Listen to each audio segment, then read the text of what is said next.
Bendiciones en este domingo que nos regala el Señor, de esta su hermana y amiga Yadira Torres Rivas.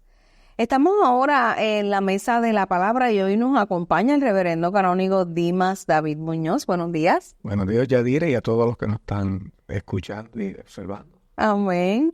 Hoy la mesa de la palabra está basada en el Evangelio de Marcos en su capítulo 6 y lee de la siguiente manera. Jesús se fue de allí a su propia tierra y sus discípulos fueron con él. Cuando llegó el día de reposo, comenzó a enseñar en la sinagoga. La multitud, al oír a Jesús, se preguntaba admirada, ¿por qué aprendió tantas cosas? ¿De dónde ha sacado esa sabiduría en los milagros que hace? ¿No es este el carpintero, el hijo de María y hermano de Santiago, José, Judas y Simón? ¿Y no viven sus hermanas también aquí entre nosotros? Por eso no quisieron hacerle caso, pero Jesús les dijo, en todas partes se honra a un profeta, menos en su propia tierra, entre parientes y en su propia casa. No pudo hacer allí ningún milagro aparte de poner las manos sobre unos pocos enfermos y sanarlos. Y estaba asombrado porque aquella gente no creía en él. Jesús recorría las aldeas cercanas enseñando y llamó a los 12 discípulos y comenzó a enviarlos de 2 en 2. Dándoles autoridad sobre los espíritus impuros. Les ordenó que no llevaran nada para el camino, sino solamente un bastón. No debían llevar pan, ni provisiones, ni dinero. Podían ponerse sandalias, pero no llevar ropa de repuesto. Les dijo, cuando entren ustedes a una casa, quédense allí hasta que se vayan del lugar. Y si en algún lugar no los reciben, ni los quieren oír, salgan de allí y sacúdanse en el polvo de los pies para que les sirva a ellos de advertencia. Entonces salieron los discípulos a decirle a la gente que se volvieran a Dios. También expulsaron muchos demonios y curaron a muchos enfermos ungiéndolos con aceite. Vamos a reflexionar, Padre, un poco en este Evangelio de Marcos. Buenos días a todos nuevamente. Pues en este Evangelio hay dos historias. Está cuando Jesús regresa a su pueblo natal y está el envío de los discípulos. Cuando hay una persona que ha hecho grandes cosas, un deportista o un artista, ¿verdad? Llega a su país o vive fuera de su país por mucho tiempo, espera que los reciban bien, ¿verdad? A veces los reciben bien, a veces no los reciben tan bien, ¿verdad? Pero esos artistas, esos deportistas, como conocemos aquí en Puerto Rico, llegan y hay un gran recibimiento y la gente los reconoce. Jesús había estado con sus discípulos y antes de unos capítulos antes de esta porción del Evangelio, había sanado enfermos, había expulsado demonios, era natural de Nazaret él, pero ya habían escuchado cosas de Jesús. Y Jesús no llega solo esta vez, llega acompañado de sus discípulos, llega con sus apóstoles, no llega solo.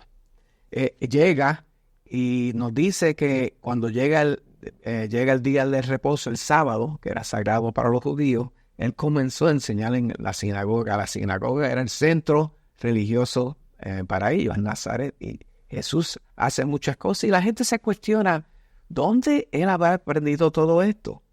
Y uno puede detenerse un momento y pensar, pues mire, iban a creer en Jesús. Pero no, ellos pegan a pensar, pero no es el hijo del carpintero, el del ebanista, de José. Este no era el que se crió con nosotros. Este no era el que saltaba y brincaba con nosotros. Y lo conocíamos, una persona conocida. Estaban familiarizados con él, lo conocían. Y aunque estaban asombrados por esa sabiduría de Jesús y por las cosas que hacía, dudaban de él, ¿verdad? Y la mayoría no creyeron en él, ¿verdad? Se preguntaban cómo alguien que a quien conocían como hijo de un carpintero podía poseer tanto conocimiento y poder. Y eso lo llevó, como dije, a que no creían en Jesús. Y Jesús hizo muchas cosas allí, algunos milagros, pero no pudo hacer muchas cosas porque no había fe. Esas personas no creían en él, ¿verdad? Y él estaba asombrado por esa falta de fe. O sea que a Jesús no lo recibieron como tal vez él esperaba, como tal vez los discípulos esperaban. La otra porción del Evangelio es el envío de esos 12 discípulos de Jesús o apóstoles. Los envía y lo envía de 2 en 2 A veces si uno ve estas series de televisión de policías, del FBI, uno ve que no van, o nuestros policías se supone que no vayan solos, vayan de dos en dos. ¿Para qué? Para que uno apoye al otro o uno escuche lo que el otro aprenda también, ¿verdad? Y se turnean y no está solo. Jesús lo envía, no envía a las personas solas, lo envía de dos en dos. Le dio autoridad. Esa autoridad, decía, era sobre los espíritus del mundo, pero él también le dio autoridad de predicar su palabra, de llevar esas buenas noticias, y él tenía confianza en ellos también de que lo podían hacer y los envía. Le instruyó que no llevaran provisiones adicionales, ¿verdad? Solo un bastón, como dirían algunos, solo un bastón, y que no llevaran nada más, y que llevaran sandalias, y no llevaran, solo debían usar sandalias y ropa extra. Fíjate, esto es que no quiere decir esto, que Jesús lo ve como caminantes, llevando un bastón. El bastón no era para mandar ni nada, ese bastón era de personas que caminaban por los caminos y sandalias, llevaran eso nada más. Eso representa que hay cosas que todas esas ataduras que tenían que tener, que las soltaran y que fueran a predicar la palabra de Dios. Estos dos relatos nos enseñan mucho. Nos enseñan que a veces nosotros podemos estar, o otras personas, otros cristianos pueden estar predicando la palabra del Señor. ¿Y qué sucede? Mucha gente no les cree. No les cree, o hay una conversión de una persona que tal vez no era muy cristiano, tal vez no era muy santo, como decimos en la calle, pero esa persona genuinamente quiere seguir al Señor y comparte su experiencia de esa relación que tiene con Cristo, la comparte con otro. ¿Y qué sucede? Mucha gente no le quiere creer. Creen que esta persona es una hipócrita. Mira, puede pasar hasta con hay esos debates que tenemos en la sociedad sobre las personas que están encarceladas, ¿verdad? Que ahora mismo hay un ministerio en nuestra iglesia con los encarcelados. Y las personas no creen a veces en la rehabilitación de estas personas. Y dicen, no, esta persona fue así o así. Y no creen en esa conversión de las personas. Pues en este caso no es por la familiaridad, es por cosas que estas personas ofensas que hayan hecho a la sociedad. Pero Jesús no era por la familiaridad, ¿verdad? Pero a veces no creemos en la conversión de esas personas. Esas personas han cambiado, ¿verdad? Son diferentes y no creemos. Como estas personas no creen en Cristo, en su mensaje. Aunque el mensaje de estas personas puede ser real, dudamos, ¿verdad? Dudamos de todo el mundo. Puede la gente dudar de todo el mundo. En el envío de los 12 apóstoles es bien importante, que eso era bien importante para el Señor, y los envía de dos en dos, como decía ahorita, y que son caminantes, que tenemos que soltar de muchas cosas, ataduras que tenemos para llevar ese mensaje de Cristo. Tal vez no sean posesiones materiales muchas veces, puede ser nuestra timidez, ¿verdad? O no atrevernos, pero tenemos que atrevernos a llevar ese mensaje de Jesús, y no necesariamente tiene que ser con un megáfono en una esquina y la Biblia bajo el brazo. Nosotros tenemos que dar testimonio, y puede ser en nuestros templos también, dar un testimonio de lo que Jesús ha hecho en nuestras vidas. Puede ser también en cómo nosotros vivimos nuestro cristianismo, que eso es tal vez un testimonio mucho más efectivo a veces que hasta abrir la boca, como decía San Francisco de Asís, ¿verdad? Porque uno puede estar hablando, unas personas sabemos que hablan a veces de Cristo, están leyendo la Biblia, van a la iglesia, pero su testimonio no es el mejor, ¿verdad? Y el testimonio para el no creyente o la persona que no está frío con Cristo es ver cómo nosotros vivimos nuestro cristianismo. Y eso es bien importante. Yo creo que mucho de eso se refiere en esta porción del Evangelio que hemos escuchado. Algo adicional también, cuando Jesús envía a esos 12 discípulos, tal vez estoy adelantando un poco, la próxima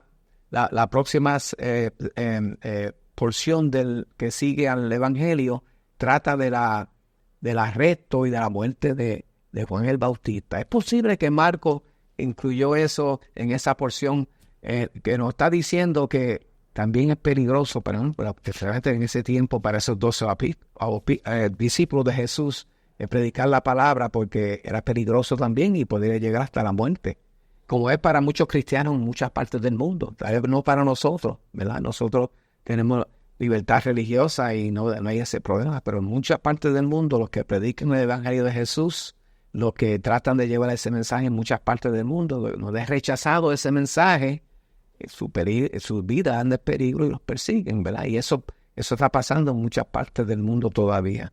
Por lo tanto, nosotros tenemos que orar por esos misioneros, tanto aquí en Puerto Rico, en Latinoamérica, Asia y todo el mundo, esos misioneros que llevan la palabra de Dios a otros, ¿verdad?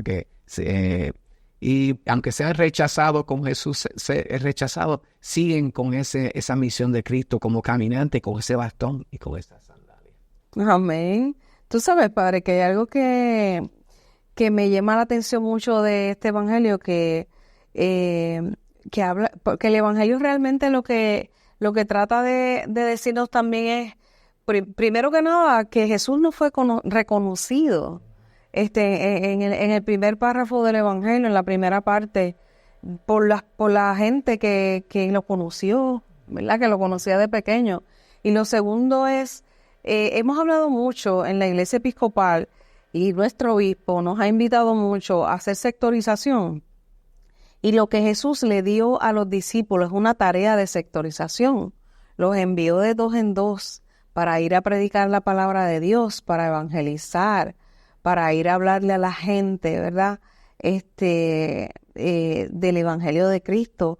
Y nosotros, yo creo que hoy estamos llamados a ver y a reflexionar en qué estamos haciendo en este camino, si estamos simplemente conformándonos con estar ahí sentados el domingo, o si estamos haciendo realidad la palabra de Dios, que es una palabra que está viva. El evangelio de Jesucristo está vivo entre nosotros y tenemos que ir al mundo a hablarles de la palabra de Dios a la gente. No podemos quedarnos nada más así, porque fíjense qué curioso que él dice, los envió de 2 en 2 y los envió a la calle, los envió al mundo, para que pudieran hacer el ejercicio, ¿verdad?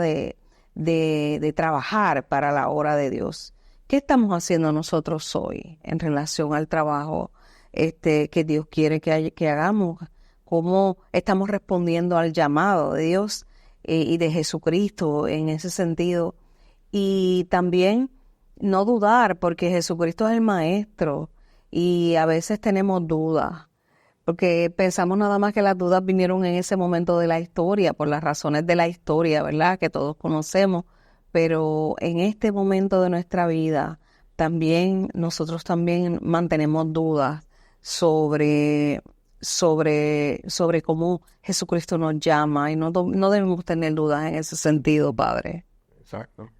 Y hay una necesidad de eso en Puerto Rico, en el mundo, de escuchar la palabra del Señor, y hay que ser arrojado y atrevido. Exacto. Y eso es lo que el Señor le está planteando, y le da unas instrucciones precisas, ¿verdad? Que vayan a esos lugares, ¿verdad? Y en otra parte del Evangelio dice, siempre me llama la atención, que no es la de hoy, pero dice, donde no te acepten, sacude el pie y sigue adelante. Y sigue adelante y hay que seguir en movimiento. Yo creo que lo que quiere decir más es movimiento, porque yo a veces digo, pues, a veces uno da la vuelta y puede volver allí otra vez, claro, otra vez. Pero el Señor lo que está diciendo es, sacude la arena de los pies, que era algo bien simbólico para ellos en ese tiempo y para nosotros también. Y sigue adelante, ¿verdad? No te detengas, sigue adelante, y vas a la otra casa, vas a la otra comunidad, o vas a otro sector, ¿verdad? Si estamos hablando de sectorización. Yo creo también, Padre, que en ese sentido lo que nos quiere decir es que no siempre todo el mundo va a estar de acuerdo con nosotros, ¿verdad que sí? Cada cual va a tener su propio criterio, tenemos que respetar a la gente, pero más adelante sí hay gente que nos necesita. Padre, te doy las gracias por estar aquí en Senderos, ¿verdad? El programa de la Iglesia Episcopal, la Diócesis de Puerto Rico. Una bendición para ti en tu ministerio, una bendición para todos esos hermanos. Así que un abrazo. Dios les bendice en el día de hoy.